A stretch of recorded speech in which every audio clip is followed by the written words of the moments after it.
Graça e paz, povo de Deus. Esse é o programa Semeando Vida, da Igreja Semeando Família. Bom estarmos juntos conversando acerca da palavra. Ao meu lado, o presbítero Lucas. Graça e paz, Lucas. Bom Graça dia. e paz, apóstolo. Graça e paz você aí de casa. É sempre uma honra, um prazer ter você aqui conosco. Que essa palavra possa transformar a tua vida.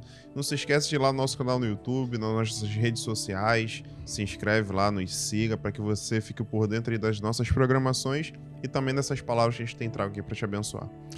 Tivemos a mini vigília na sexta-feira passada, explodiu tudo. Isso aí foi acabar, era 3 horas da manhã. Isso porque era mini. E agora, sábado, nós temos o musical O Encontro. São 2 sessões, a primeira que horas? A primeira é a partir das 18 horas e temos a segunda sessão também a partir das 20 horas. Amados, é um teatro evangelístico, uma peça teatral incrível. Você é o nosso convidado especial, tá? Esteja conosco. Informações na Secretaria da Igreja. Lucas, talvez a pior ou a melhor coisa da vida é a gente não ter controle dela. Você já passou por isso, de não ter controle da sua vida? Várias vezes. Você já fez planos e depois saiu ao contrário dos planos? O Evangelho de Mateus, capítulo 6, versículo 27... Jesus ele diz assim: e nenhum de vocês pode encompridar a sua vida, por mais que se preocupe com isso. Olha, que palavra motivacional. Você não acrescenta 30 centímetros na sua vida, por mais que você queira acrescentar. E isso é algo interessante porque ninguém faz planos para ficar doente, mas a gente fica. Ninguém faz planos para ficar com dificuldade financeira, mas também a gente fica. Ninguém faz planos para morrer, mas a gente morre. Então Jesus está dizendo que ninguém consegue encompridar a sua vida por mais que se preocupe com isso.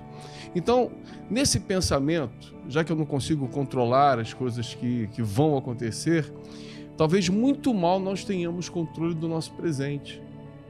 E o que eu entendo de maneira interessante, né, naquilo que é a nossa vida, é que quando pela fé a gente consegue pegar a nossa história, pegar o nosso dia e perguntar para Deus de que maneira nós podemos servi-lo naquele dia.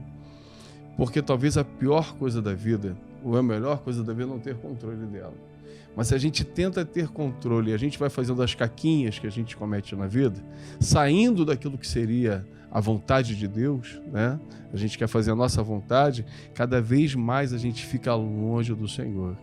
Então eu tenho controle daquilo que é o meu futuro, muito mal administro o dia, né? E o Senhor diz isso, né? Cada dia o seu mal, mas tem muita gente, Lucas, que fica preso ao passado.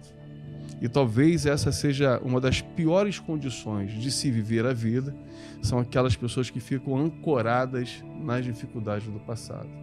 Você estava com planos para ficar na sua cidade de origem, ideias para isso, tinha acabado de se formar. Imagina se você deixasse uma âncora lá em Manaus agora e tivesse aqui em São Pedro da Aldeia, as coisas não fluiriam como deveriam fluir.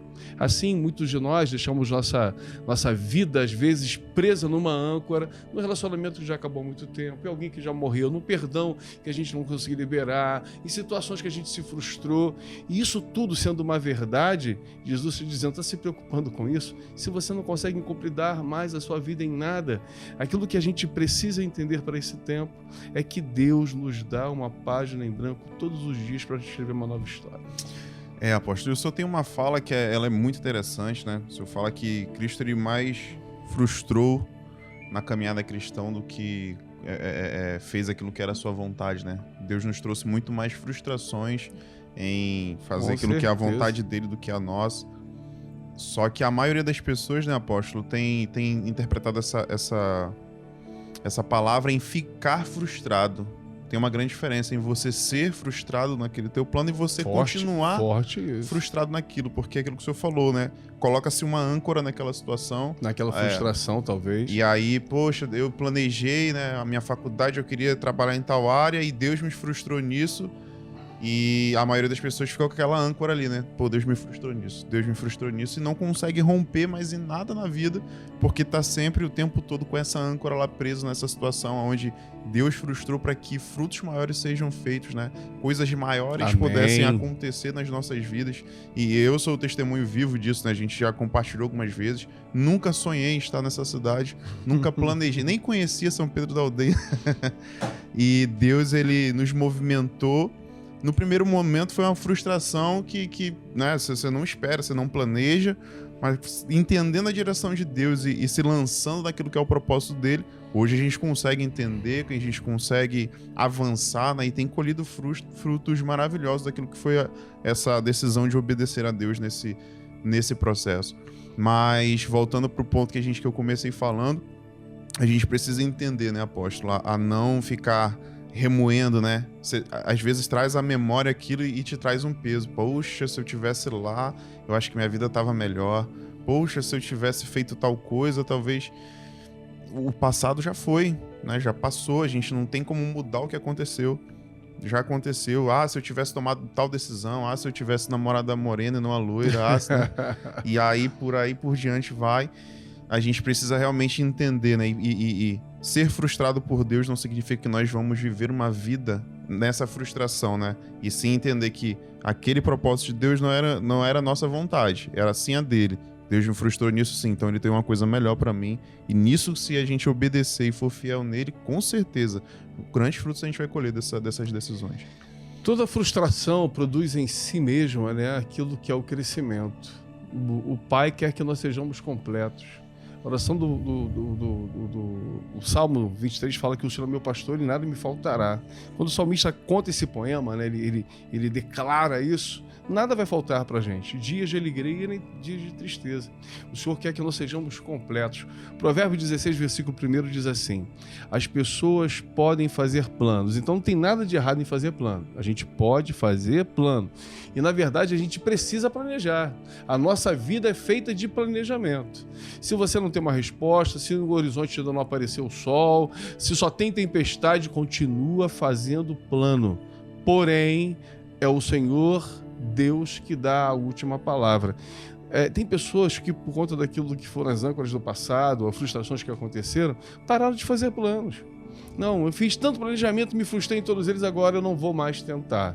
Né? O elefante, imagina, o elefante chega, ele é preso filhotinho, pega um poste gigante, amarra uma corrente na pata do elefante, coloca no poste, ele fica tentando sair, faz força e não consegue. Quando ele se torna adulto, uma linha tênue, um pedacinho de graveto. Aí você olha, o elefante não se mexe. Por quê? Na antiguidade, quando era pequenininho, já está condicionado a olhar, não vou conseguir, eu não vou romper. E agora é um gravetinho e um pedacinho de barbante. Quantas pessoas são assim? A gente precisa continuar fazendo planos. Você parou de planejar na sua mudança de Manaus para cá? Não. Na verdade, em alguns momentos sim, porque a gente nessa frustração, né? Você é hipócrita aqui dizer que também que não. Porque sim, em alguns momentos eu falei, caramba, eu vou parar, eu passei por isso em algum momento. Mas num certo momento, né? Entendendo aquilo que era a direção de Deus, eu falei, cara, eu não posso continuar nesse lugar. Né? Deus, ele tem uma parábola que fala, né? Ah, se você planejou errado a construção e a construção ficou pela metade, que vão falar de você. Mas é uma parábola que Jesus falou. Ele em momento nenhum falou que não tinha que planejar. Pelo contrário, Aleluia. Planeje-se, sim, planeje-se. Mas o nosso erro, apóstolo, no planejamento, a gente planeja e a gente, Deus, vem cá e abençoa o meu plano. E não é dessa forma. Né? Ah, Deus, abençoa aqui o que eu quero fazer. Na verdade, o que a gente precisava fazer era, Deus, o que tu queres que eu faça? Só que como a gente não sabe mais ouvir a voz de Deus, a gente não conhece mais, né? Não tem mais esse discernimento, na maioria das pessoas tem essa dificuldade, aí se coloca nesse lugar, né? Cara, eu não tô ouvindo Deus, eu tô orando, Deus não tá falando nada, então também vou ficar aqui, que os planos de Deus sejam feitos na minha vida. E aí você fica estagnado na sua vida e nada mais flui, né? E a gente precisa realmente, né? Como o senhor falou, apóstolo, romper esse lugar, sair desse lugar, porque... E tudo isso a base de tudo isso, né, apóstolo? É o que a gente já vem falando nos programas anteriores, tudo tá em volta da oração, né? Amém. Se a gente não ora, a gente não sabe qual é a direção de Deus. E aí, ou você vai tomar decisões erradas, ou você não toma decisão nenhuma. E essas duas opções últimas não são boas. né? Você vai ficar ali parado, estagnado, ou vai tomar decisões erradas pela falta da oração. Que o Senhor te traga discernimento de espírito para continuar planejando e principalmente entender que fazer plano é ótimo, sabendo que a última palavra sempre é do Senhor. Deus abençoe seu dia. Paz de Cristo. Deus te abençoe. Até o próximo programa.